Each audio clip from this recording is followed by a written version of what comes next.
আল্লাহ বলেন তুমিনুনা বিল্লাহি ওয়া রাসূলিহি, তোমরা আমি আল্লাহর প্রতি ঈমান আনো, আমার রাসূলের প্রতি ঈমান আনো। ঈমান আনতে হবে আল্লাহ এবং তার রাসূলের প্রতি। আমরা এই জন্য পড়েছি, পড়েন আশহাদু আল্লা ইলাহা ইল্লাল্লাহু ওয়াহদাহু লা শারীকা লাহু ওয়া আশহাদু আন্না মুহাম্মাদান আবদুহু ওয়া রাসূলুহু। আল্লাহ রাসূল বলেছেন, মান কানা আখিরু কালামিহি লা ইলাহা ইল্লাল্লাহ, যে ব্যক্তির জীবনের শেষ কথা হয়ে যাবে লা ইলাহা ইল্লাল্লাহ, সে আল্লাহর জান্নাতে প্রবেশ করবে। রাসূল বলেছেন, মরণের পরে দুটি ঘর মানুষের সামনে থাকে, একটি ঘর হলো আগুনের ঘর, আরেকটি ঘর হলো জান্নাতের বাগান। রওজাতুম মিন রিয়াজিল জান্নাহ, একটি ঘরের নাম হলো জান্নাত, আরেকটি ঘরের নাম হলো আগুন। ঈমান যাদের নাই, তারা দুনিয়া যত ক্ষমতার মালিক হোক, অর্থের মালিক হোক, রাষ্ট্রের মালিক হোক, সরাসরি মৃত্যুর উপরে জাহান্নামের আগুনের ভিতরে প্রবেশ করা। আজ যারা ঈমানের দৌলত নিয়ে মারা যাবে, ক্ষমতা না থাকুক, অর্থ না থাকুক, সম্পদ না থাকুক, জীবনের শেষ কথা যার হবে লা ইলাহা ইল্লাল্লাহ, সরাসরি আল্লাহর জান্নাতে গিয়ে প্রবেশ করবে। বড় সৌভাগ্য আপনাদের, যেভাবেই হোক আল্লাহ আমরা চিনে ফেলেছি। মুসলিম পরিবারে জন্ম নেওয়ার কারণে আব্বা আম্মার কাছ থেকে আমরা আল্লাহর পরিচয় পেয়েছি। হিন্দুর ঘরে যে জন্ম নেয়, বাবা তারে হিন্দু বানায়। খ্রিস্টানের ঘরে যে জন্ম নেয়, বাবা তারে খ্রিস্টান বানায়। বৌদ্ধের ঘরে যে জন্ম নেয়, পরিবেশ তাকে বৌদ্ধ বানায়। সেই পরিবেশ থেকে বের হয়ে ইসলাম কবুল করা বড় কঠিন।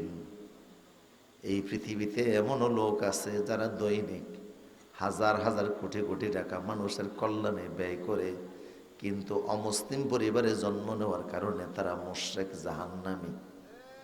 কথা বলেন ঠিক কিনা? এমন একটা লোক আছে যেমন বিল গেটস, নাম শুনছেন না আপনারা? পৃথিবীর প্রথম সারির 10 জন শিল্পপতির মধ্যে একজন।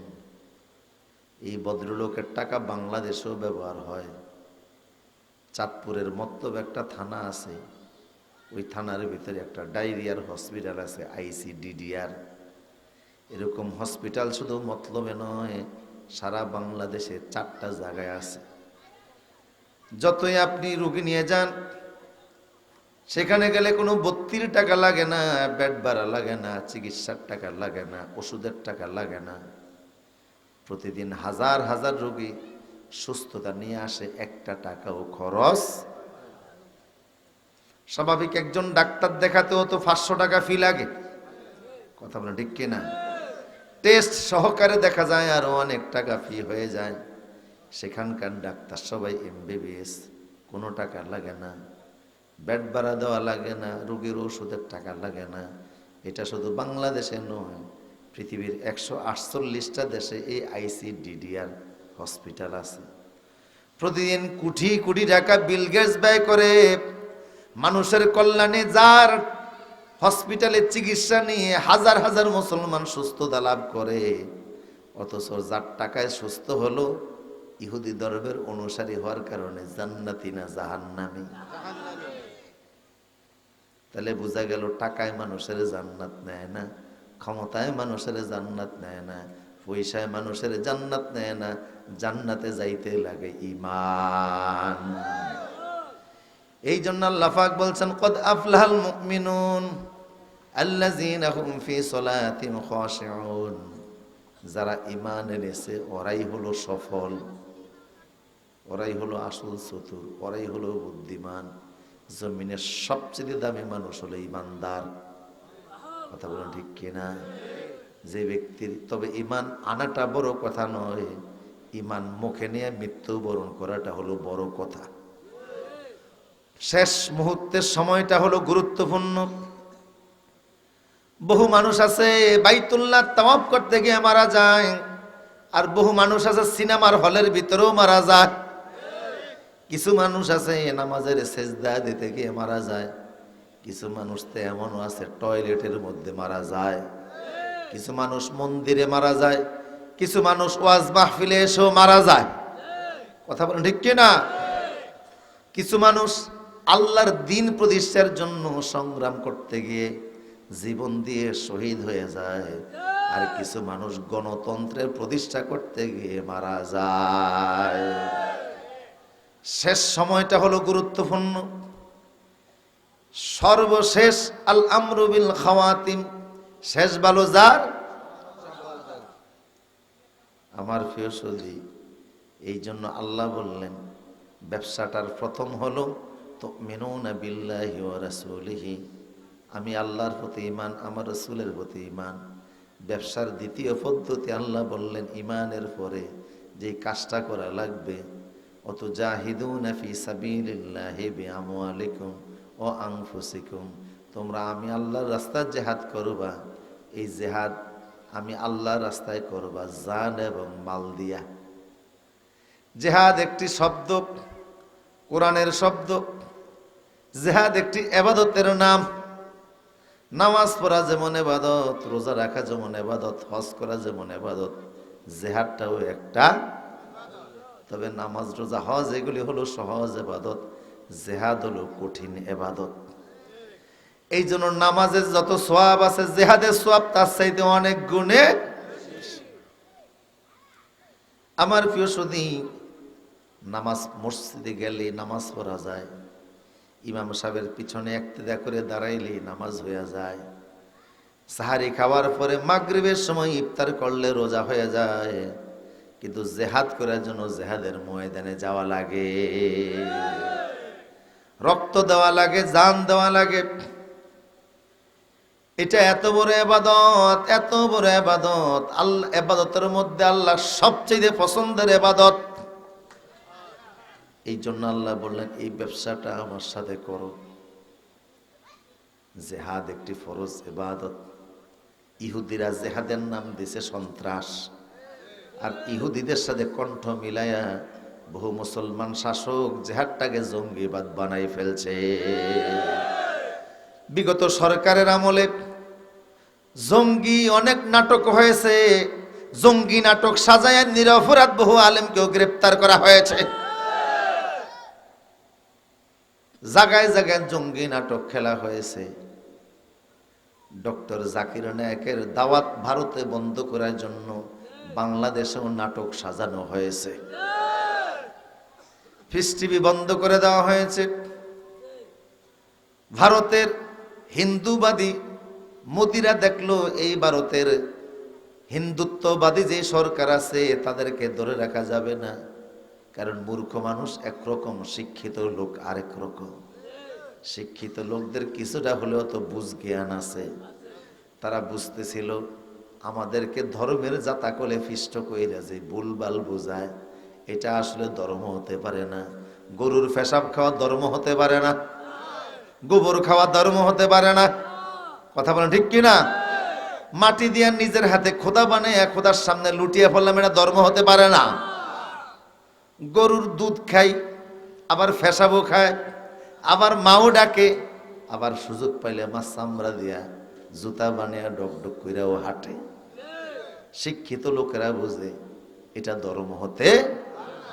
একটা বিশ্বাস যুগের পরে যুগ, শত শত বছর চলে আসছে, সেই অনুযায়ী এটা আমরা চলতেছি, এটা শিক্ষিত লোকেরা বুঝে। তাই জাকির নায়েকের সমাবেশে শত শত হাজার হাজার হিন্দু ও মুসলিম যোগদান করে দলে দলে কালেমা পড়ে মুসলমান হচ্ছিল। হিন্দুত্ববাদ এদের মাথা গরম হয়ে গেল। ভারত থেকে ওনারে কিভাবে তাড়ানো যায় সেই জন্য তারা নাটক করলো। কথা বলেন ঠিক কিনা? আমার প্রিয় সুধী, ইহুদিরা ইসলামের জিহাদের নাম দিয়েছে সন্ত্রাস। আমার ভাইরা, জিহাদ আর সন্ত্রাস এক জিনিস না। কথা বলেন ঠিক কিনা? ইসলাম জিহাদ এই কারণে দিয়েছে, মানব দেহের ভিতরে ক্যান্সার হলে যেমন অপারেশন লাগে, সমাজ নামক জীবনে ক্যান্সার হলেও অপারেশন লাগে। সমাজের ক্যান্সারের সফল অপারেশনের পদ্ধতির নাম হলো জিহাদ। কথা বলেন ঠিক কিনা? রাষ্ট্রের ভিতরে যে সমস্যা দেখা দেয় ওই সমস্যা দূর করার সফল অস্ত্র প্রচারের নাম হলো জেহাদ। এই জন্য রাসূল বলেছেন, আল জেহাদু মাজিন ইলা ইয়াউমিল কিয়ামা, কিয়ামত পর্যন্ত পৃথিবীতে জেহাদ চালু থাকবে। স্বাধীনতার মাস যেহেতু, সেই জন্য বলছি, আপনাদের মনোযোগ আসেনি আসলে, ঠিক আছেন তো? স্বাধীনতার মাস যেহেতু, সেই জন্য বলছি, আমাদের দেশের স্বাধীনতার ফাউন্ডেশনের ভিত্তিও হলো জিহাদ। আপনারা বলতে পারেন, তা কি করে ব্যাখ্যা করেন?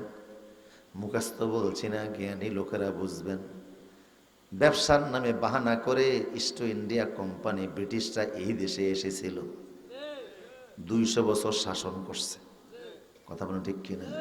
কত বছর? 200 বছর শাসন করেছে। এসেছে ব্যবসার বাহানা নিয়ে, আইসা করছে লুটতরাজ। এই দেশের মানুষের অস্ত্রের মুখে 200 বছর শাসন করে গোলামির জিনজিরের ভিতরে আবদ্ধ রেখে ব্রিটিশরা শাসন করে গেছে। ওই সময়ে ব্রিটিশদের বিরুদ্ধে প্রথম অস্ত্র ধারণ করেছে মুসলমানেরা। ব্রিটিশরা শুধু 65,000 আলেমকে শহীদ করেছে। কত হাজার? আলেম, আলেম, সাধারণ মানুষ না। সাধারণ মানুষ তো লক্ষ লক্ষ। কারণ 200 বছরের জেহাদ, আজাদির আন্দোলন, লাখ লাখ মুসলমান শহীদ হয়েছে। তার ভিতরে 65,000 আলেম শহীদ হয়েছে। এই সংখ্যাটা যদি আপনারা দেখতে যান, দিল্লি যাইতে পারেন। বর্তমান ভারতের প্রধানমন্ত্রী নরেন্দ্র মোদী যেই জায়গায় থাকে, তার সামনে আছে দিল্লি গেট, ব্রিটিশদের আমলে করা। ওই গেটের ভিতরে প্রায় 92,000 শহীদের নাম লেখা আছে। তার ভিতরে 62,945 জন আলেমের নামও লেখা আছে।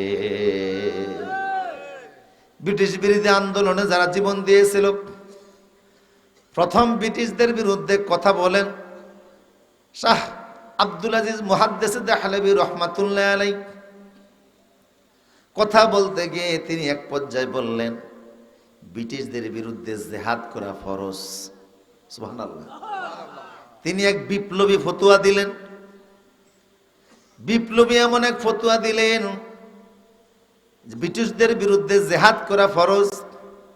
তৎকালীন উপমহাদেশে 10 কোটি মুসলমান বসবাস করত। তিনি বলতেন, মুসলমানের কোন সন্তান জিহাদ ছাড়া ঘরে বসে থাকা তার জন্য হালাল নয়। ব্রিটিশদের বিরুদ্ধে অস্ত্র ধারণ করে জিহাদ করো, এই উপমহাদেশকে আজাদ করতেই হবে। তিনি এক বিপ্লবী ফতোয়া দিলেন। সেই বিপ্লবী ফতোয়ায় ভারত, পাকিস্তান, বাংলাদেশ সহকারে ফুসে উঠল মানুষ। নেতৃত্ব দিলেন ওলামায়ে কেরাম, ওলামায়ে দেওবন্দ। আল্লাহু আকবার। মাওলানা কাসেম নানতুবি, মাহমুদুল হাসান দেওবন্দি, হুসাইন আহমদ মাদানী, কত বড় বড় আলেমরা নেতৃত্ব দিলেন। সেই বিপ্লবী ফতুয়ার কারণে জেহাদ শুরু হলো। ওই জেহাদের কারণে ব্রিটিশরা এই দেশ ছেড়ে যাইতে বাধ্য হলো।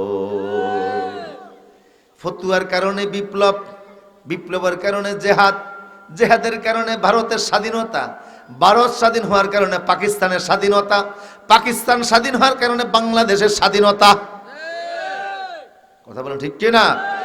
সুতরাং বাংলাদেশের স্বাধীনতার ফাউন্ডেশন হলো ভারত পাকিস্তানের স্বাধীনতার ফাউন্ডেশন। ভারত পাকিস্তানের স্বাধীনতার ফাউন্ডেশন হলো জেহাদ। জেহাদের ফাউন্ডেশন হলো বিপ্লবী ফতুয়া। আর বিপ্লবী ফতুয়া কোনো হিন্দু ঠাকুর দেয় নাই, একজন মধ্যে মুজাহিদ ইমাম দিয়েছে। এই বিপ্লবী ফতুয়ার কারণে তখনও হিন্দুরা ব্রিটিশদের থেকে নানান সুযোগ সুবিধা নিত। জায়গায় জায়গায় হিন্দুদের সাথে মুসলমানদের সাথে তারা কৌশলে ঝগড়া লাগিয়ে দিত। খেতে বলে ঠিক কিনা? এই যুদ্ধেই তো 1830 সালে শহীদ হলেন বালাকোটের যুদ্ধে। 31 সালে সৈয়দ আহমদ বেরলভী রহমাতুল্লাহ আলাইহি, শহীদ ইসমাইল রহমাতুল্লাহ আলাইহি সহ এরা শাহাদাত বরণ করেছে। সেই লম্বা ইতিহাস, পুরা ইতিহাস বলা আমার উদ্দেশ্য না, আমি যা বুঝাচ্ছি আপনাদেরকে। তাইলে বোঝা গেল, এখন যে নরেন্দ্র মোদী স্ট্যাটাস দেয়, বাংলাদেশের স্বাধীনতা বিশ্বাস করতে চায় না। তুমি বাংলাদেশের স্বাধীনতায় বিশ্বাস করতে চাও না, তোমার ভারতের স্বাধীনতা মুসলমানদের দ্বারাই হয়েছে। ঠিক কিনা বলেন? সেদিন বিপ্লবী ফতুয়া যদি না দিতেন শাহ আব্দুল আজিজ মুহাদ্দিস দেহলভী, ভারতও স্বাধীন হতো না, পাকিস্তানও স্বাধীন হতো না। কার উসিলায় সিন্নি খেলা মোল্লা ছিল্লা না। ঠিক কিনা বলেন? 70 বছর শাসন করতেছো তোমরা, 1947 সাল থেকে এই পর্যন্ত তোমাদের চরিত্র লোকেরা বুঝে গেছে, অথচ মুসলমান এই ভারত শাসন করছে পুনে 800 বছর। যদি তখন মুসলমানরা চিন্তা করতো হিন্দুদের একটা সীতাখোলার অস্তিত্ব রাখবে না, তাহলে থাকতো না। কিন্তু মুসলমানরা পরমত সহিষ্ণু, অন্য ধর্মের প্রতি আঘাত করা ইসলাম এটা পছন্দ করে না। ঠিক কিনা বলেন? আমার প্রিয় সুধী, আমরা সারা দুনিয়া জয় করছি আখলাক এবং চরিত্রের মাধ্যমে। এই যে তাবলিগের মারামারি করলো গতকাল, দেখছেন না আপনারা? 2 গ্রুপে ওনারা শান্তির বাণী প্রচার করে যে মানিয়ে নেওয়ার মধ্যে শান্তি। কি বলে? মানিয়ে নেওয়ার মধ্যে শান্তি। এই অশান্তিটা করলেন কেন? একদল গেছে সেখানে অতর্কিত হামলা করছে, 4 জন অলরেডি মারা গেছে, আহত হয়েছে অনেক। যাই হোক, আমরা যেহেতু তাবলিগের আমি একটা চলতি ফিরতি স্কুলের মতো মনে করি। কিছু মানুষ আছে এখানে গিয়া ভালো হয়েছে, ঠিক কিনা বলেন? আর বহির্বিশ্বের অনেক খবর আমার কাছে আছে, কারণ তাবলিগের মুরব্বীদের সাথে যোগাযোগ আছে। পৃথিবীর বহু দেশে তাবলিগের মাধ্যমে ইসলামের অনেক উপকার হচ্ছে, এটা স্বীকার করি আমরা। আমাদের দেশে অনেক উপকার আছে না নাই? বহু মানুষ তাবলিগে চিল্লাই বের হয়ে যায়, আখলাক ভালো হয়, নামাজি হয়, দিনদার হয়। ঢাকাতে এক লোক ডেইলি বউরে ফিটাইতো। আজকে হলুদ বেশি হয়েছে, কালকে লবণ বেশি হয়েছে, এরপর দিন মরিচ বেশি হয়েছে। তো বউ চিন্তা করলো যে ডেলি এইভাবে থাকে আর আমারে পিঠা, এটা কোনো রকম যদি বাড়ির থেকে বাড়ি করতে পারি। তো দেখে এলাকায় মহল্লার দাওয়াত দিতে আসছে, জোর করে স্বামীর তাবলিগে পাঠিয়ে দিছে। বেচারা 40 দিন ঘুরে আসছে। তো ওখানে তাবলিগের আবার নিয়ম আছে যে যারা ওখানে থাকে ডেলি নিজেরা ভাগ করে দেয়, আজকে এরা, কালকে এরা, কালকে এরা, রান্না বান্না করা লাগবে। ঠিক কিনা বলেন? 4-5 জন পুরুষরাই রান্না করে, পুরুষরাই খায়। তো যারা রান্না বান্না যেদিন করে সেদিন তারা পরে খায়, বাকিরা আগে খায়। আজকে ভদ্রলোকের ভাগে বসছে। উনি রান্না করতে যে মাশাআল্লাহ যেই পরিমাণ মরিচ দিছে, মরিচ ছিল আর গুঁড়া মরিচ টাঙ্গাইলের একেবারে ঝালওয়ালা, এটা দিয়েছে পুরা তরকারিটারে আগুন বানিয়ে ফেলছে। এখন খাইতে যখন দিয়েছে, তাবলিগের একটা নিয়ম আছে, খাওয়ানোর সময় আবার দোষ ধরা যায় না। আপনি খাইবেন, যদি লাগে বলবেন সুবহানাল্লাহ, না লাগলে বলবেন, তো ত্রুটি ধরা যাবে না, এটা নিষেধ। যারে একবার দেয় এই বিরিয়ানি, হ্যাঁ খাইয়া কয় আলহামদুলিল্লাহ, আরেকটু নেন, কয় না ইন্নালিল্লাহ, আর দিয়েন না। তো উনি ভাবলো যে মনে হয় খুব স্বাদ হয়েছে, এই জন্য যে একবার নেয় দ্বিতীয়বার নিতে চায় না। কিন্তু শেষে যখন নিজে খাইতে গেছে, দেখে বিষ বানিয়ে রাখছে। পরে চিন্তা করলো, আরে একদিন রান্না করতে গিয়ে খাবারটা এইভাবে নষ্ট করলাম। আমার স্ত্রী তো ডেলি রান্না করে, একটু ভুল ত্রুটি হতেই পারে, কেন আমি এমন আচরণ করি। মাশাআল্লাহ একটু ভালো হয়ে আসছে। এখন ঘরে আইসা আর মারা টারা নাই, স্ত্রী যাই রান্না করে দেয় খায় আর শুধু আলহামদুলিল্লাহ। বউ মনে মনে কয়, আল্লাহ যদি আরো আগে তাবলিগে পাঠাইতাম, তো কিছু মায়ের হইলেও আমি কম খাইতাম। ফাঁসের মহিলা আইসা বলতেছে, কিরে বোন, অন্য সময় তো তোদের ঘর থেকে কান্নার আওয়াজ আসতো, চিৎকার চেঁচামেচি শুনতাম, এই 3-4 দিন হয়ে গেল কোনো আওয়াজ শুনি না। কয় আমার স্বামীর তাবলিগে ফাটাইছিলাম, ভদ্রলোক ভালো হয়ে আসছে, এখন আর মাইদুর করে না। কয় তাহলে আমার স্বামীর একটু পাঠিয়ে দাও। কয় তোর স্বামী তো হিন্দু। কয় তাতে কি, এটা আমারও পিঠা। এর মাধ্যমে কিছু উপকার আছে, অবশ্যই আছে। দিনের দাওয়াত তারা মেহনত করে, পকেটের টাকা খরচ করে, নিজেদের মাস্তুরাতের জামাত নেয়, নিজেরা যায়, সারা দেশ দুনিয়া ঘুরে, এর মাধ্যমে উম্মতের কল্যাণ আছে। ঠিক কিনা বলেন? কিন্তু এই মারামারি, এটা তাবলিগের 150 বছরের ইতিহাসে ছিল না। নতুন করে কোন কলঙ্ক শুরু হলো? সুবিধাভোগীরা এখানে প্রবেশ করে দেশকে অস্থিতিশীল করতে পারে। এই জন্য সরকারকেও সচেতন থাকতে হবে। ঠিক কিনা বলেন? কারণ কখনো কখনো আনসারের শুরুতে, কখনো ইসকনের শুরুতে, কখনো বা নানান ধরনের রিক্সার ড্রাইভারের শুরুতে, কখনো বা শ্রমিকের শুরুতে, কখনো বা তাবলিগের বিদ্রোহী শুরুতে আসবে, দেশকে অস্থিতিশীল করতে দেওয়া হবে না। আমার প্রিয় সুধী, এই তাবলিগের যিনি প্রতিষ্ঠাতা ছিলেন তার কথা বলছি। ইদ্রিস কান্দলবী রহমতুল্লাহ আলী, উনি প্রতিষ্ঠাতাদের একজন, ইলিয়াস সাহেব রহমতুল্লাহ আলীর পরের লোক। ওনার এলাকায় হিন্দুরা আর মুসলমানরা মসজিদের জায়গা নিয়ে ঝগড়া শুরু হয়েছে। দোনো দলেরই শক্তি আছে। জায়গা হলো সরকারি খাস জমি, মুসলমানরা গিয়া মসজিদ বানায়, হিন্দুরা ভাঙ্গিয়া মন্দির বানায়, আবার হিন্দুরা মন্দির বানায়, মুসলমান ভেঙ্গে দিয়ে মসজিদ বানিয়ে ফেলে। ঝগড়া শুরু হয়ে গেল ব্রিটিশ আমলের কথা। উভয় পক্ষ দীর্ঘদিন মারামারির পরে মামলা দিয়েছে ব্রিটিশ আদালতে। তবে যিনি ব্রিটিশ বিচারক ছিলেন অমুসলিম হলেও কিছু জ্ঞান বুদ্ধি ছিল। ব্রিটিশদের অনেক বিচার এই দেশে আছে, বইতে পাওয়া যায়। ওই সময়ে আমিন জোরে বলার আস্তে বলার হাদিস নিয়েও ব্রিটিশ আদালতে মামলা গেছে। একদল আলেম ঝগড়া শুরু করছে যে আমরা আহলে হাদিস আমিন জোরে বলবো, এমন জোরে বলবো যে কান থাকলেও থাকুক, না থাকলেও না থাকুক। আর আরেক দল আমিন খুব আস্তে বলে। দুই দল ঝগড়া লাগিয়ে ব্রিটিশ আদালতে গেছে। আদালতের বিচারক বললেন যে আমি 15 দিন সময় নিলাম। উনি 15 দিনে কোরআন হাদিস সব পড়ছে। পড়ার পরে এসে ফতুয়া দিলেন যে ভাই আস্তে আমিনের হাদিসও পাই, জোরে আমিন বলার হাদিসও পাই, আমল করার অসুবিধা নাই, কিন্তু আরেকজনকে উত্তেজিত করার জন্য কানের সামনে গিয়ে জোরে আমিন বলা, এই ব্যাপারে কোনো কোরআন হাদিসে কিচ্ছু নাই। কথা বুঝেন কিনা? কান ফাটানো আমিন নাই, এগুলি করেন কাজ। সুন্নতের আমিন আছে। তোরা লেখাপড়া করা ব্রিটিশ লোক তো লেখাপড়া করে। এই আইনজীবী, এই বিচারপতি অনেক লেখাপড়া করে বললেন আচ্ছা আপনারা দুই দল ঝগড়া করতেছেন, কে মসজিদ বানাচ্ছেন, কেউ মন্দির বানাচ্ছেন, আপনারা ভেঙে দিচ্ছেন মসজিদ, এরা ভাঙতেছে মসজিদ, এটা তো হয় না। আপনারা বলুন এই জমিটার মালিক কে? সবাই বলে এটা সরকারি জমি, সরকারি খাস জমি, রাস্তার পাশের জমি। তো সরকারি জমি যেহেতু কারোর ব্যক্তি মালিকানা নাই, দলিলপত্র নাই, তাহলে বলুন প্রথম এখানে আপনাদের এই এলাকার ভিতরে আমি প্রথম কারা এখানে কিছু স্থাপনা করছে এটা জানার জন্য এলাকার সবচেয়ে প্রবীণ মুরব্বীরে নিয়ে আসবেন, আমি ওনার কাছে কিছু কথা জিজ্ঞেস করি। তো সবাই দেখলো, সমাজের ভিতরে হিন্দুরাও দেখলো যে ইদ্রিস কান্দলবির চাইতে বড় মুরব্বী এলাকা আর কেউ নাই। সবচেয়ে বয়স্ক মানুষ, 17 উপরে বয়স। হিন্দুরাও মেনে নিল ওনার চাইতে বড় বয়স্ক লোক সমাজের ভিতরে আর কেউ নাই। ইদ্রিস কান্দলবিরে নিয়ে যাওয়া হলো। আমি এসেছি। বিচারক বললেন হুজুর আমি আপনার কাছে জানতে চাই সর্বপ্রথম এই জায়গায় মন্দির বা মসজিদ বানাইছে কারা, প্রথম কারা বানাইছিল, এটার উপর ভিত্তি করে আজকে আমি রায় দেব। চূড়ান্ত রায় শোনার জন্য হাজার হাজার লোক আসছে, হিন্দু আসছে, মুসলমানও। আজকে রায় হয়ে যাবে একটা সাক্ষীর উপরে নির্ভর করে। জায়গা যেহেতু সরকারি, এই জন্য কারা আগে মসজিদ বানিয়েছে, যদি কেউ প্রথম মসজিদ বানায় মসজিদই থাকবে, মন্দির ভেঙে ফেলা হবে। আর যদি প্রথম মন্দির বানানো হয়ে থাকে তাইলে মন্দির বানানোর জন্য রায় দিয়ে দেওয়া হবে।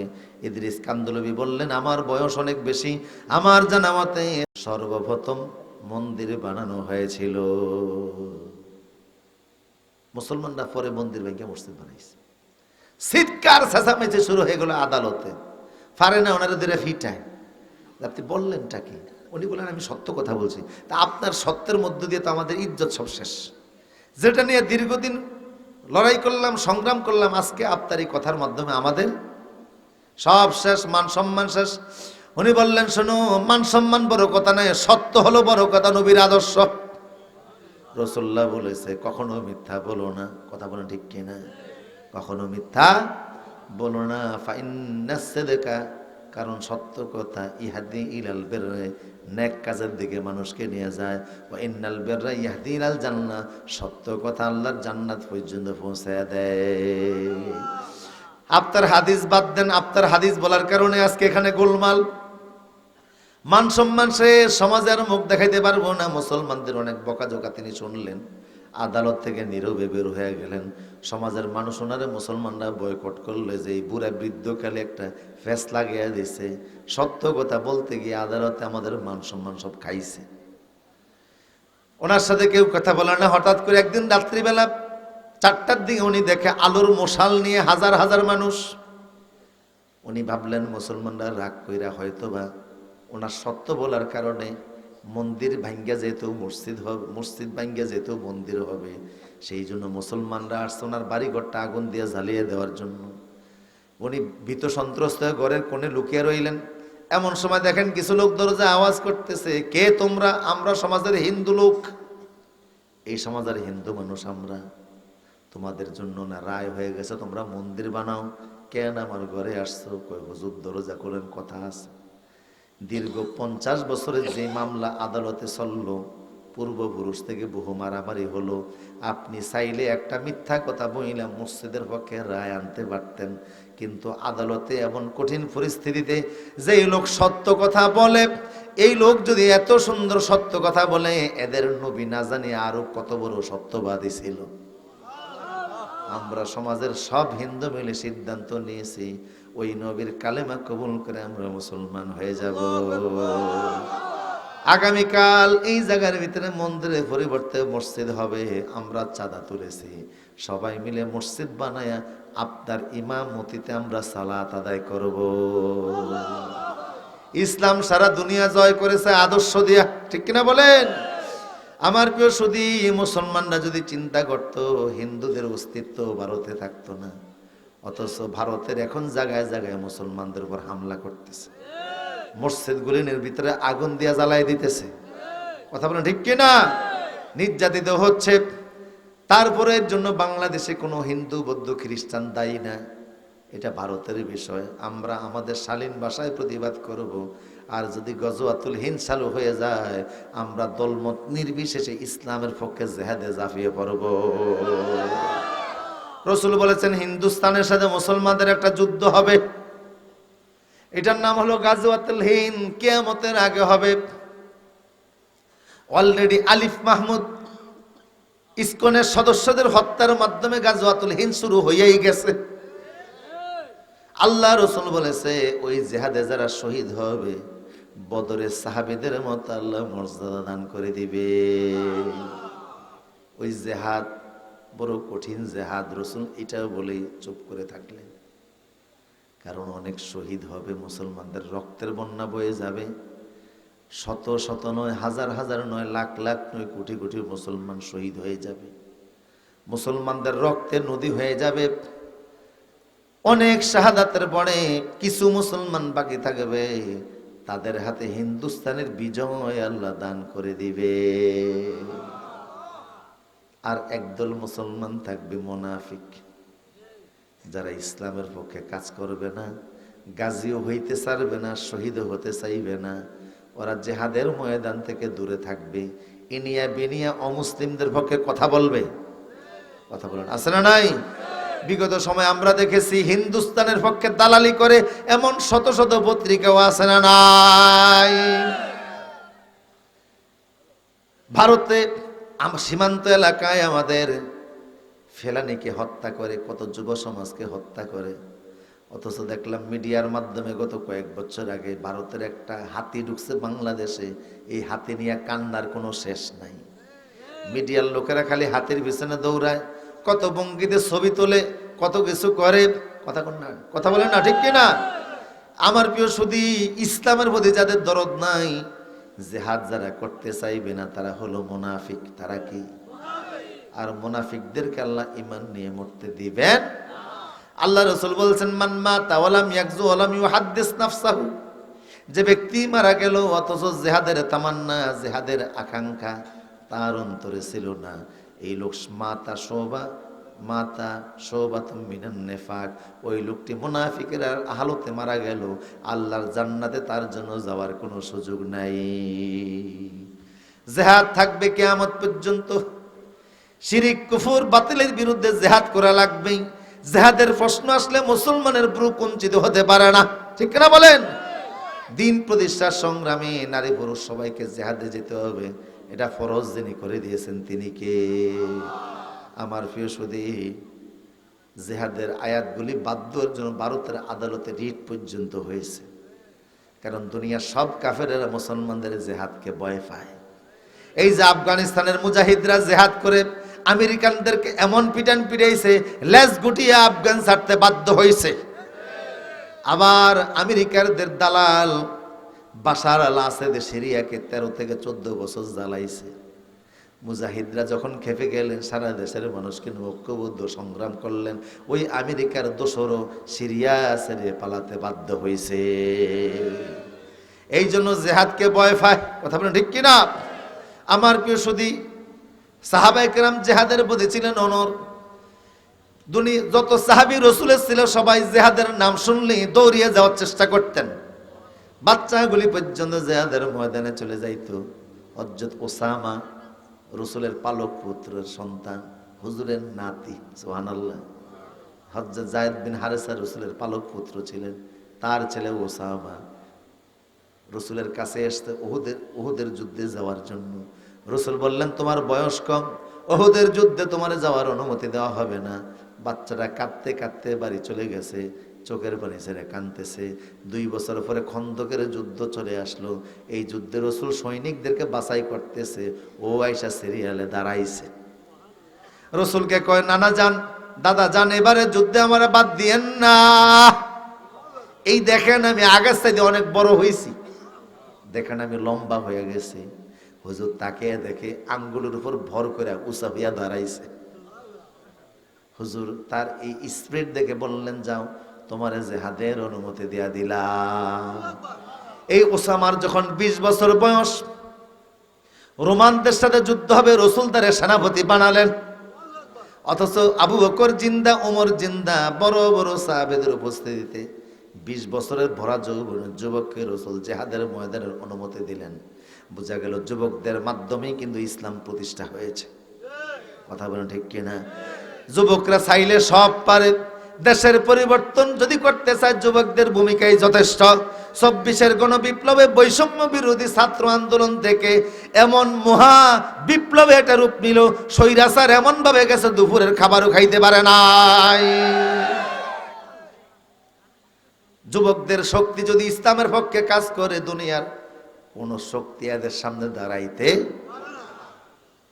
এই জন্য জিহাদ থেকে দূরে থাকা রসুল পছন্দ করতেন না। যারা দূরে থাকতো রসুল এদেরকে ভালো চোখে দেখতেন না। আমার প্রিয় সদী, তাবুকের যুদ্ধের কথা মনোযোগ আছে না আপনাদের? তাবারক তো ঠান্ডা হয়ে যেতেছে, কিছুক্ষণ শোনা যাবে ইনশাল্লাহ। তাবুকের যুদ্ধ কোন যুদ্ধ? তাবুকের জিহাদ মদিনা থেকে 1000 কিলোমিটার দূর। কয় হাজার? একেবারে জর্দানের কাছাকাছি এলাকা। তাবুকের যুদ্ধ রসুল যাবেন, রসুল নিজে। সাহাবাই কেরামকে বললেন, তোমরা রেডি হয়ে যাও। রসুল্লাহ সময় দিলেন 1 মাস। সবাই বলে দিলেন, সাধারণত আল্লাহর নবী জিহাদের কথা কাউরে বলতেন না, এটা গোপন রাখতেন যেন কাফেরেরা তথ্য যাই না ফেলতে না পারে। কিন্তু এই জিহাদটা যেহেতু কঠিন জিহাদ, আর ওই সময় ছিল মদিনার খেজুর পাকার সময়, সাহাবে কেরাম নিশ্চিত হয়ে গেলেন, সারা বছরের খেজুর আমরা এই সময় গাছ থেকে পারি, খেজুর পাকার সময়। কথা বুঝেন না? খেজুর বাজারজাত করি, খেজুর দেশের বাহিরে পাঠাই, খেজুর বেচা টাকা পাই, ওই টাকা দেয়া সংসার চালাই, বাগানের পরিচর্যা করে। এটাই হলো আমাদের ব্যবসা, আয় ব্যয়ের মাধ্যম। এখন যদি তাবুকের যুদ্ধে যাই, জিহাদের ময়দান থেকে ফিরে আইসা দেখবো সব ফাঁকা খেজুর গাছ থেকে পইরা মাটিতে পইরা নষ্ট হয়ে গেছে, খেজুর পাওয়া যাবে না। আর জিহাদে গেলে খেজুর পাবো না, আর না গেলে আল্লাহ রসুল পাবো না। কথা কোন ঠিক কিনা? সাহাবে কেরাম কঠিন পরীক্ষার মধ্যে পড়ে গেলেন, কঠিন ইমতিহান সাহাবীদের সামনে। এরপরও সিদ্ধান্ত নিলেন, এরকম খেজুরের মৌসুম একটা কেন, 1000টা গেল, আল্লাহ রসুলকে অসন্তুষ্ট করা যাবে না। 30,000 সাহাবী জিহাদের জন্য রেডি হয়ে গেছে। কত হাজার? 1000 কিলোমিটার দূর। রাস্তা, গাড়ির রাস্তা না, বিমানের রাস্তা না, হেলিকপ্টারের নাই, শুধু ঘোড়া এবং উট। ঘোড়ার উটের ভিতরে আরোহণ করে লম্বা রাস্তা বানিয়ে দেওয়া লাগবে। 30,000 সাহাবী রেডি হয়ে গেছে। আমার প্রিয় সদী, আল্লাহর নবী সাহাবে কেরামকে সাথে নিয়ে আল্লাহর নাম নিয়ে 1000 কিলোমিটার দূর সেই জর্দান নামক রাষ্ট্রের পাশে তাবুক নামক জিহাদে চলে গেলেন। কিন্তু রসুলের প্রিয় 3 জন সাহাবী, কাব ইবনে মালিক, হিলাল ইবনে উমাইয়া আর মুরারা, এই রাদিয়াল্লাহু তাআলা আনহুম, এই 3 জন সাহাবী ওনারা রসুলের সাথে যান নাই। ওনাদের শারীরিক সক্ষমতা ছিল, যাওয়ার মতো ক্যাপাসিটিও ছিল, কিন্তু 3 জন যায় নাই। এরা সাচ্চা মুসলমান। এই 3 জনের 2 জন হলো বদরি সাহাবী, জিহাদে যায় নাই। কাব বললেন, আমি যাই নাই একমাত্র আমার অলসতার কারণে। আমি ভাবছি যাব জিহাদের 2 দিন আগে আমি প্রস্তুতি নিলাম যাব, ঘোরও আমার রেডি আছে। কিন্তু যেদিন রসুল রওনা দিলেন ভাবলাম রসুল রওনা দিয়েছে দেখ আমার তো প্রস্তুত করা ঘোড়া আছে, আমি ঘোড়া হাঁকে আগে রসুলের দল ধরে ফেলবো, অসুবিধা নাই। এরকম যাই যাচ্ছি যাব যাব করেও আজ যাওয়া, আজ যাব কাল যাব করে আজ যাওয়া হয় নাই। একমাত্র অলসতাই হলো না যাওয়ার কারণ। রাসূলুল্লাহ তাবুক গেলেন, এক পর্যায়ে সাহাবীদেরকে জিজ্ঞেস করলেন, আমার 3জন সাহাবীকে দেখি না, হেলাল ইবনে উমাইয়া, কাব ইবনে মালিক আর মুরারা, এরা কোথায়? সাহাবা কেরাম বলল, হে রাসূল, জিহাদের না আসার কোনো কারণ তাদের ছিল না, তাদের আসার মতো ক্যাপাসিটি ছিল কিন্তু তারা আসে নাই, হয়তোবা অলসতার কারণে। আল্লাহর নবী আর কিছু বললেন না। তাবুকের ময়দান থেকে রাসূলুল্লাহ জিহাদ করে আসলেন, যে কাফেরদেরকে উদ্দেশ্যে মোকাবেলার জন্য গিয়েছেন, কোনো কাফের রাসূলের মোকাবেলায় আসতে আর সাহস করে নাই। কারণ রাসূলের একটা বৈশিষ্ট্য ছিল নুসরাতু বির-রু'বি মাসিরাতা শাহরিন। রাসূলুল্লাহ বলেছেন, আমি কোনো জিহাদের ময়দানে গেলে আমার শরীরের এত বরকত আল্লাহ দিয়েছে, 1 মাইলের 1 মাসের এরিয়া দূরত্বের মধ্যে যত কাফের থাকে সবার কলিজার মধ্যে আল্লাহ কম্পন শুরু করে দেয়। রসুল যেখানে থাকতেন তার 1 মাসের দূরত্বের এরিয়ার ভিতরে যত কাফের মোশরিক থাকতো কলিজার ভিতরে ভূমিকম্প শুরু হয়ে যাইত। রসুল গেলেন, কাফেরেরা আন্ডা বাচ্চা সহকারে সব নিয়ে পালাইছে, বিনা যুদ্ধে আল্লাহ মুসলমানদেরকে তাবুকের জয় দিলেন। 30,000 সাহাবী নিয়ে রাসূলুল্লাহ যথারীতি মদিনায় ফিরে আসলেন। রসুলের নিয়ম ছিল যখন তিনি জিহাদের ময়দান থেকে আসতেন তখন মসজিদের নববীতে প্রথম তিনি প্রবেশ করতেন, মসজিদে 2 রাকাত শুকরিয়ার নামাজ পড়তেন, এরপরে লোকদের সঙ্গে সাক্ষাৎ দিয়ে তারপরে তিনি পরিবারের সঙ্গে গিয়ে দেখা করতেন। আল্লাহর নবী বসে আছেন, এমন সময় মুসলমান নামে মুনাফিক যারা ছিল মদিনায়, কথা বুঝেন কিনা, 300-এর অধিক ছিল, এদের মধ্যে প্রায় অধিকাংশ মুনাফিক রসুলের কাছে গিয়ে মিথ্যা কথার ফুলঝুরি দেয়া বলল, ইয়া রাসূলুল্লাহ, আমি যাইতে পারি নাই, এই সমস্যার কারণে যাইতে পারি নাই, এই সমস্যার কারণে যাইতে পারি নাই, সেই সমস্যার কারণে যাইতে পারি নাই। এক একজন গিয়ে এক এক অজুহাত দাঁড় করাইতে লাগলো, সবগুলি মিথ্যা অজুহাত, এসবগুলি মুনাফিক, কথা বুঝেন কিনা। মুনাফিক সব যুগে ছিল, এই যুগেও কাফের চিনা যায়, মুনাফিক সহজে চিনা। এই জন্য কাফের চাইতে মুনাফিকের ষড়যন্ত্র বড় মারাত্মক। এই জন্য আল্লাহ বলছেন, ইন্নাল মুনাফিকিনা ফিদ দারকিল আসফালি মিনান নার, আমি আল্লাহ যখন জাহান্নামীদেরকে জাহান্নামে দিব সবার একেবারে নিচে রাখবো মুনাফিকদেরকে। মুনাফিকদেরকে আল্লাহ সবার জাহান্নামের আগুনের নিচে রাখবেন কিভাবে? আপনি যদি কোনো গর্তের মধ্যে ইট ফেলেন, একেবারে নিচে থাকবে সেই ইট প্রথম নিক্ষেপ করছেন যেইটা, কথা বলেন ঠিক কিনা। যদি কোনো গর্তের ভিতরে আপনি ইটের চাকা নিক্ষেপ করেন, একেবারে নিচে থাকবে সেইটা প্রথম নিক্ষেপ করছেন সেইটা। তাইলে বোঝা গেল কাফেরের আল্লাহ জাহান্নাম দিবেন, মুশরিকদেরকে দিবেন, কিন্তু জাহান্নাম উদ্বোধন করবেন মুনাফিক দিয়া। সবার আগে আল্লাহ মুনাফিকদেরকে জাহান্নামে দিবেন, তারপরে কাফের মুশরিকেরে। সাহাবী বলে, কাব ইবনে মালিক বলে, 80 জন মুনাফিক আল্লাহর নবীর কাছে গিয়া প্রকাশ্য অজুহাত প্রকাশ করলো, হে নবী, এই কারণে আমরা যাইতে পারি না, এই সমস্যা। রাসূলুল্লাহ তাদের বাহ্যিক কারণ গ্রহণ করলেন, কিছুই জবাবে বললেন না, শুধু এতটুকুন বললেন, আল্লাহ তোমাদেরকে মাফ করুন। কাব ইবনে মালিক বলেন, আমি কথার শিল্পপতি, আমি কথার শিল্পী, কথার জাদুকর, আমার ভাগ্নিতা অনেক বেশি, আমিও অনেক বানিয়ে বানিয়ে কথা রেডি করে রাখছিলাম যে রসুলকে গিয়ে বলবো, হে নবী, আমি এই কারণে যাইতে পারি নাই।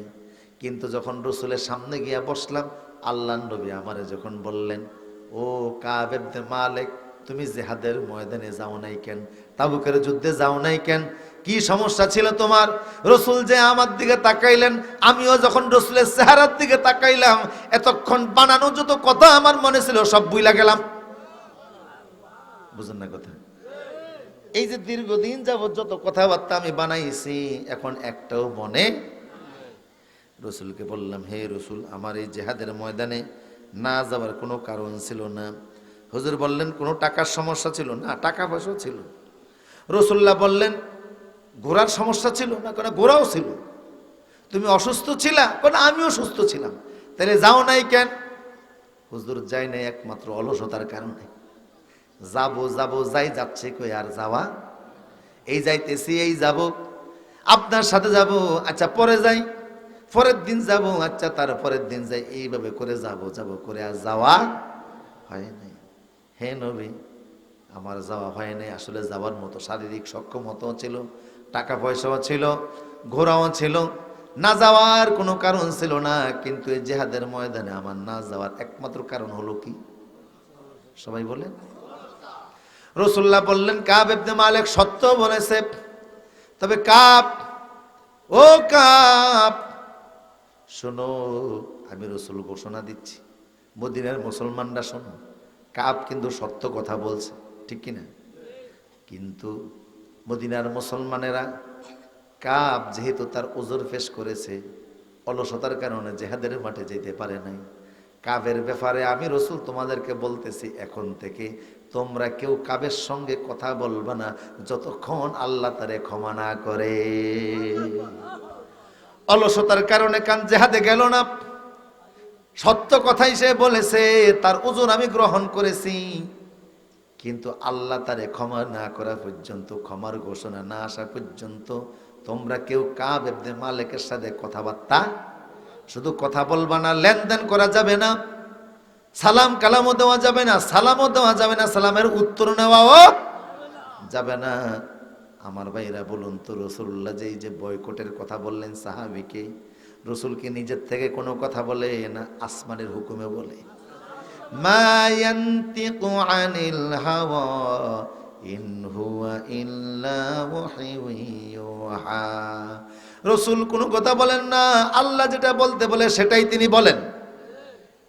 আল্লাহর নবী বললেন, কাবেরে এই হলো তোমার ব্যাপারে আমার সিদ্ধান্ত, তুমি চলে যাও। কাবের মনটা খারাপ হয়ে গেল, তিনি চলে আসলেন। কিছু দূর আসার পরে ভাবলেন, না আরেকটু রাসূলের কাছে যাই, ঘুরিয়া ফিরিয়ে অন্য কথা বলি, দেখি না রাসূল আমার রোকসুদ দেয় কিনা। এবার তিনি আয়েশা কিছু কথা মনের ভিতরে গুছাইতে লাগলেন। হঠাৎ করে তার কানে আওয়াজ আসলো, ওনার মতো আরো দুইজন সাহাবী একই কথা গিয়া বলছে। হেলাল ইবনে উমাইয়া আরেকজন সাহাবী, দুজন গিয়ে একই কথা বলছে, হে নবী, জিহাদের ময়দানে যাওয়ার মতো আমাদেরও সক্ষমতা ছিল, কিন্তু আমরাও অলসতার কারণে যাইতে পারি না। রাসূল বললেন, তোমাদের তিনজনের বেলায় একই সিদ্ধান্ত, একই সিদ্ধান্ত। মদিনার মুসলমানদের সাথে তোমাদের কোনো আপাতত লেনদেন নাই, সালাম কালাম নাই, কথাবার্তা নাই, আল্লাহ ক্ষমা না করা পর্যন্ত তোমাদেরকে বয়কট করা হলো। আল্লাহ ক্ষমা না করা পর্যন্ত বয়কট চলবে। কাব ইবনে মালিক বলে, বাড়ি চলে আসলাম, দুনিয়াটা আমার জন্য অন্ধকার হয়ে গেল, সংকীর্ণ হয়ে গেল। অন্য দুইজন সাহাবী, ওনারা বৃদ্ধ মানুষ ছিলেন, ঘরের থেকে বের হতেন না, ঘরে নামাজ পড়তেন, আর অজর দ্বারা সেজদায় পইরা শুধু আল্লাহর দরবারে কাঁদতেন আর ক্ষমা চাইতেন। কেন? অলসতার কারণে জিহাদে গেলেন না। সেজদার মধ্যে পড়ে ওই দুইজন সাহাবী কাঁদতেন, ওনারা বয়স অনেক বৃদ্ধ ছিলেন। কাব ইবনে মালিক বলে, কিন্তু আমি তো যুবক মানুষ, আমার তো ঘর থেকে বের হওয়া লাগে, আমি মদিনার বাজারে দিয়ে হাঁটতাম, কোনো দোকানদার আমার সাথে কথা বলতো না, কোনো মুসলমান আমার সাথে কথা বলতো না, কেউ আমারে সালাম দিত না, সালামের জবাবে নিত না। মসজিদে নববী গিয়ে আমি নামাজ পড়তাম, আমার পাশের মুসল্লি আমার চেহারার দিকে তাকাইতো না, আমার সাথে কথাও বলতো না। আমি রাসূলের দিকে তাকিয়ে থাকতাম, কারণ আমি দুনিয়া সব ছাড়তে পারবো, রাসূলের চেহারা দেখা ছাড়তে পারবো না। এই চেহারা না দেখলে তো আমার ভালো লাগবে না, এই চেহারা দেখাটাও একটা ঈমান। নবীর চেহারার দিকে তাকিয়ে থাকা ঈমান, নবীকে মহাব্বত করা, নবীকে মহাব্বতের প্রতি নবীর দিকে তাকানোটাও ঈমান। এখন তো রাসূলের দিকে মসজিদে না গেলে তো দেখতে পারবো না। রাসূলকে সালাম দিতাম, রাসূলের ঠোঁট নড়তো, কোনো আওয়াজ দিতেন না, কিন্তু আমার সাথে রাসূল কথা বলতেন না। আমি রাসূলের পাশে গিয়ে নামাজ পড়তাম, রাসূল আমার দিকে তাকাইতেন না, কিন্তু আমি যখন নামাজে থাকতাম তখন দেখতাম রাসূল আর চোখে আমার দিকে তাকায়। আমি তাকাইলে রাসূল দৃষ্টি ফিরিয়ে নিতেন, আমি যখন রাসূলের দিকে তাকাইতাম রাসূলুল্লাহ দৃষ্টি ফিরিয়ে নিতেন। কিন্তু আমি যখন নামাজে দাঁড়াইতাম রসুল তখন আর চোখে আমার দিকে তাকাইতো, কিন্তু আমার সাথে কোনো কথা বলতো না। আমার প্রিয় সুদীপ, কাব ইবনে মালিক বলে এইরকম করে আমার দিনগুলি কাটতেছে, দিন কাটতেছে, সময় কাটতেছে। এই অবস্থায় আমার 40 দিন চলে গেছে। কতদিন? রাসূলুল্লাহ আমার কাছে সংবাদ পাঠাইলেন, কাব ইবনে মালিকের ডাকো। কাব ইবনে মালিক রসুলের কাছে আসার পরে রসুল বললেন, কাব শোনো, এতদিন তো সব মদিনার মুসলমানরা তোমাকে বয়কট করেছে, আমিও করেছি। এখন থেকে আল্লাহর ফায়সালা না আসা পর্যন্ত তোমার স্ত্রীর জন্য তোমার সাথে একসাথে না থাকে, স্ত্রীর সাথেও কথা বলা যাবে না। আল্লাহু আকবার, আল্লাহু আকবার। বিবির সাথেও কোনো কথাবার্তা বলা। সাহাবী বলে, নবী গো, স্ত্রীকে বাপের বাড়ি পাঠিয়ে দেব। রাসূল বলেন, বাপের বাড়ি পাঠিয়ে দাও, আল্লাহর ফয়সালা না আসা পর্যন্ত আইনো না। সাহাবী বলে, স্ত্রীকে তালাক দিয়ে পাঠাবো নাকি এমনিতেই পাঠাই দেব? রাসূল বললেন, তালাক দেওয়ার দরকার নাই, এমনিতেই স্ত্রীকে বাপের বাড়ি পাঠিয়ে দাও। কাব বলল, আহাব, মদিনার কোনো মুসলমান আমার সাথে কথা বলে না, লেনদেন করে না, সালাম কালাম হয় না। একমাত্র স্ত্রী ছিল আমার দুঃখের দিনের সাথে। রাত্রিবেলা স্ত্রীর সঙ্গে আমি মত বিনিময় করতাম, কথা বলতাম। সেই স্ত্রীও এখন বাপের বাড়ি পাঠিয়ে দেওয়া লাগবে। আমি যখন চোখের পানি সাইরা কাঁদতাম, বউ আমার চোখ দুইটা মুইসা দিত। মনের কষ্টের কথা যখন তার কাছে বলতাম, সে আমার সান্ত্বনা দিত। এখন আমার স্ত্রীও আমার পাশে নাই, সারা দুনিয়াটা আমার জন্য অন্ধকার হয়ে গেছে। কাব বলেন, ঘরের ভিতরে বৈশা কান্নাকাটি করা ছাড়া আমার আর কোনো উপায় ছিল না। হঠাৎ করে আমার ভিতরে ভাবনা জাগলো, কান্নাকাটি যাই করি মসজিদ নববী ছাড়া যাবে না। মসজিদে গিয়ে নামাজ পড়বো, কেউ কথা না বললো, কারণ মসজিদে না গেলে রসুলের চেহারা দেখা যায় না। নবীর চেহারা না দেখলো তো আমার ভালো লাগে না। সাহাবীদের অন্যতম একটা আমল ছিল রসুলকে দেখা। এই জন্য আবু বকর বলতেন, আহাব্বু ইলাইয়া আন নাযরু ইলা রাসূলিল্লাহ সাল্লাল্লাহু আলাইহি সাল্লাম, আমার জীবনের সবচেয়ে সেরা পছন্দের আমল হলো আল্লাহর নবীর চেহারার দিকে তাকিয়ে থাকা। কারণ রাসূলের চেহারার দিকে তাকিয়ে থাকার নামটাও হলো ঈমান। সুবহানাল্লাহ বলবেন না? সাহাবীরা রাসূলকে দেখে এতটা পছন্দ করতেন। হযরতে যায়েদ ইবনে আব্দ রাব্বি রাদিয়াল্লাহু তাআলা